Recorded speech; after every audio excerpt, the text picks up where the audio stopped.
In today's video, I am going to discuss GATE 2020 question paper, which you all were waiting for long time. So let's start. So first question is identify the solvent in which chain transfer is maximum in radical polymerization. Let's first understand what is chain transfer in polymerization reactions. Chain transfer is a termination reaction by which the free radical site of a growing polymer chain is transferred to another molecule like monomer or solvent. Sometimes intramolecular chain transfer can also happen, which is called backbiting. Chain transfer agents have at least one weak chemical bond, which therefore facilitates the chain transfer reaction. In the given question, bond strength of different atoms in the solvent molecule is the deciding factor. An effective chain transfer agent will have more number of weak chemical bonds and can form a stable radical. In general, halogenated solvents except fluorinated solvents are effective chain transfer agents. So among the options, chloroform and carbon tetrachloride possess carbon-chlorine bond, which is the weakest bond among the given options. And as carbon tetrachloride has more number of carbon-chlorine bonds, its chain transfer efficiency will be highest. So the correct answer is C, carbon tetrachloride.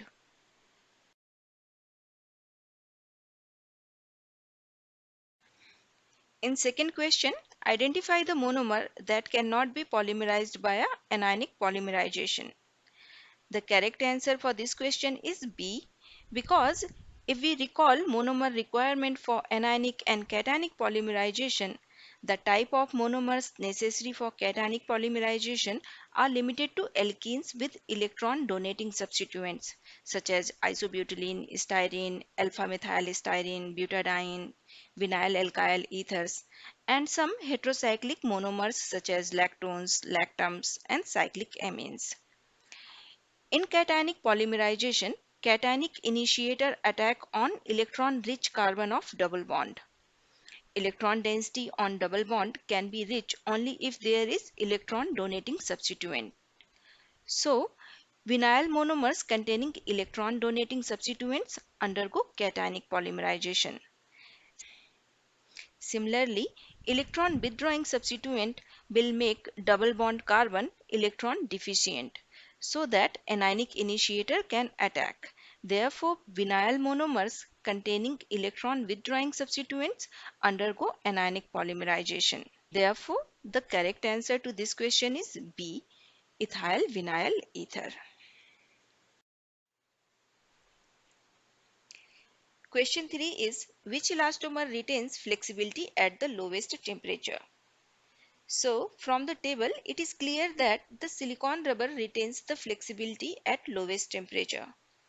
In order to understand this table and why silicon rubber shows flexibility at low temperature, we have to understand the factors that control the mobility of polymer chain. So, flexibility of polymeric chain depends on bond flexibility of main chain and bulkiness of the side groups. If we see the side groups first, we can see that all the polymer chain mentioned here contains the side groups. So, chain mobility for all the polymer chains will be hindered to almost similar degree. But the major difference in the molecular chain of these polymer is in the main chain. As we can see that except silicon rubber, all polymer chain contains double bond. And as we know that bond flexibility of sigma bond is higher than the double bond. So it becomes clear that as silicon rubber contains only single bond, it can retain its flexibility at much lower temperature.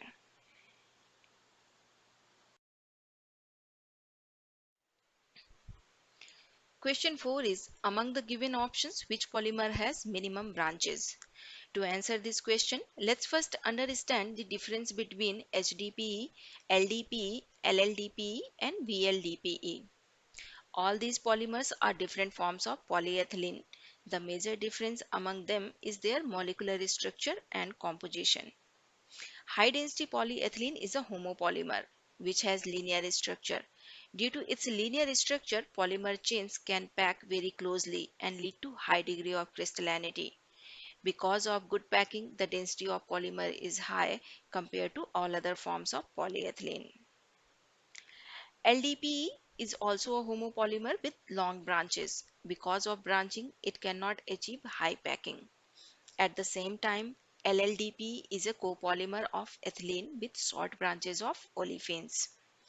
VLDPE is also a copolymer of ethylene and short chain olefins, but it has high level of short chain branches compared to LLDPE. As we can see, other than HDPE, all other polyethylenes have branched structure. Therefore, the answer to this question is C, HDPE. Question 5 is, what is nearest electrical conductivity of nylon 6? Many applications of polymers depend on its insulating behavior. Polymers such as polyamides, polyvinyl chloride are used as insulating material in electrical switches and wires. A material is called insulating when its electrical conductivity is below 10 to the power minus 13 Siemens per meter. So the correct answer will be C. There are some materials like ceramic which shows even lower conductivity, like below 10 to the power minus 19 Siemens per meter. And there are some polymers which show conductivity higher than 10 to the power minus 13 Siemens per meter. But those polymers are called conducting polymers. The typical conductivity range of conductive polymers is also shown in the slide. To learn more about polymer conductivity and how different factors influences its conductivity, please watch our video on that topic. The link is provided in the description box. Next question is, what is aramid? The aramid name comes from the combination of two words, an aromatic polyamide. Aramid fibers are known under their trademark name Kevlar and Nomex. Kevlar is a para-aramid while Nomex is a meta-aramid. Aramid fibers are a class of heat-resistant and strong synthetic fibers. Due to their outstanding strength to weight ratio and heat-resistant properties, aramid fibers can be applied to aerospace and military applications. Ballistic rated body armor fabrics are made of aramid fiber. So, answer A is correct. In this question, we need to identify polymer pair which can form miscible blend. To find that, we need to first understand what do we mean by miscible blend. When two polymers are mixed together and they form homogeneous single phase material, which means the polymers are mixed at molecular level, then the material is called miscible blend. Miscibility of polymer blends depends on thermodynamic parameter, molecular weight, molecular architecture, blend ratio, and intermolecular forces. To mix at molecular level, entropy of the mix should be higher than the individual polymers, and the chains need to have complementary architecture. In the given options, only polystyrene and polyphenylene oxide can form a miscible blend because of two factors. First, both of these polymers contain aromatic ring which can interact through pi-pi stacking and mix at molecular level. Second factor is molecular architecture. Except polyphenylene oxide, other chain contains side group which can hinder molecular interaction, and thus they will not be able to mix at molecular level and will not form miscible blend. So answer to this question is B.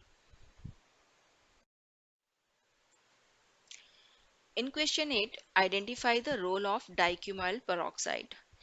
As you know, different additives are mixed with polymeric materials to achieve desired performance. Like plasticizers are used to promote plasticity and flexibility. Mold release agent help to reduce adhesion between polymer and mold.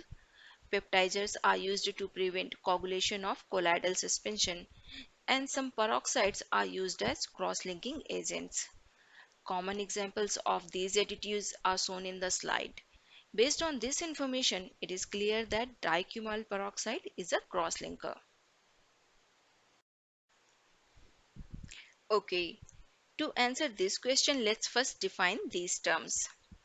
Polymer fatigue is the process of damage caused by repeated cyclic stress or load, whose amplitude does not exceed the ultimate strength of the polymer.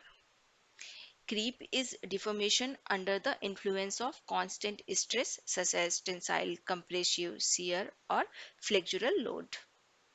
Fracture toughness is a material's resistance to crack propagation. And stress relaxation is a time-dependent decrease in stress under a constant strain.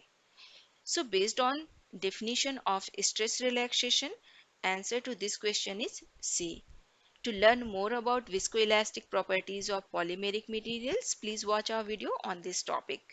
The link is provided in description box. Next question is to match the polymer with their synthesis method.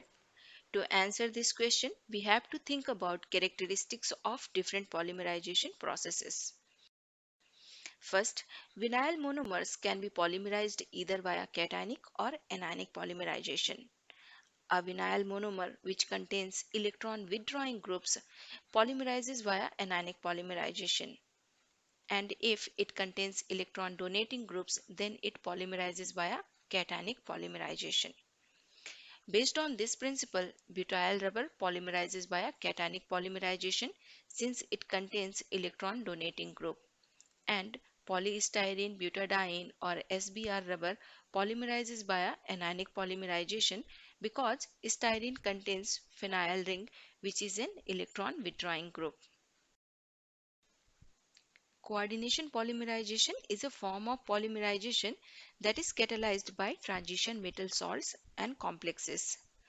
Typical monomers are nonpolar like ethene and propane. So, ethylene polymerizes via coordination polymerization. And as bisphenol A carbonate is produced via condensation polymerization, so the correct match is C. In this question, we need to match manufacturing process with their appropriate products.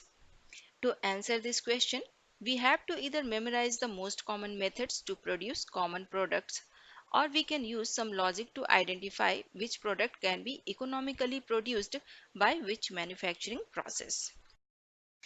So, if we start with rotational molding, rotational or rotamolding is a process used for producing hollow plastic products of big size, such as water tanks.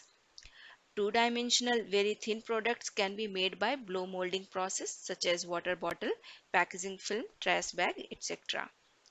Injection molding is ideal manufacturing process to prepare three-dimensional products, usually products which are very small and thick, such as bottle cap, car parts, toys, comb, table chair, bucket, etc. Calendering is a process of flatten polymeric material into thin sheets using a series of hard pressure rollers. Therefore, calendering is used to form plastic films, textile and paper sheets and to apply coating on different surfaces. So, the correct match is D. This is a very common question. So, to answer this question, let's discuss about the techniques in brief. Gel permeation chromatography is a type of size extrusion chromatography, which means it helps to separate polymer chains based on their size or hydrodynamic volume. Therefore, GPC is often used to determine the molecular weight of polymer as well as their size distribution. Similarly, FTIR is a technique that is extremely useful for the characterization of organic materials like polymers and certain inorganic compounds. In simple terms, FTIR technique measures the vibration of atoms in the sample, and based on this, it is possible to determine the functional groups. Therefore, FTIR provide information about the presence of functional groups in the sample.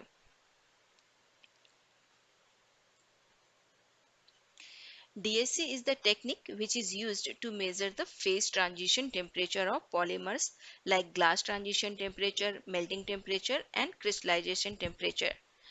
DSC can be used to measure the percent crystallinity by taking the ratio between the heat released during the crystallization and heat released for the 100% crystalline polymer. The formula is given in the slide. To learn more about DSC, please watch our video on DSC. On the other hand, XRD is used to measure the microstructure of polymer by measuring the D spacing. Crystal or polymer shows peak at specific D spacing. By comparing the area under the peak of crystalline domain with that of total peak area, we can measure the percent crystallinity. The formula is given in the slide. So, in light of this information, we can easily say that the correct answer is D. Question 13 is to match plastic additives with their functions. As I already mentioned in the previous question, that polymers are mixed with different additives to achieve desired processability and performance. Plasticizers are added to a synthetic resin to produce or promote plasticity and flexibility. A curing agent is a substance that is used to harden or cross-link the material. Blowing agents are mainly used to produce polymeric foams. UV stabilizers are used to protect polymers from UV degradation. Examples of these additives used to achieve these functions are listed in the table. So the correct answer is B.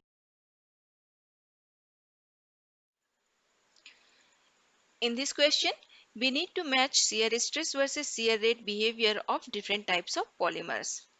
So let's start with Newtonian fluids. Newtonian fluids show linear relationship between shear stress and shear rate, which indicates that viscosity remains constant at all shear rate. Whereas for shear thickening polymers, viscosity increases with increasing shear rate and thus shows non-linear behavior of shear stress and shear rate. On the other hand, pseudoplastic or shear thinning polymers show drop in viscosity at higher shear rate. Behavior of Bingham fluid is unique as these polymers do not show deformation until unless a certain stress value is reached. Above this critical stress value, stress and strain rate shows linear behavior. So, based on this information, it is clear that B is the correct answer.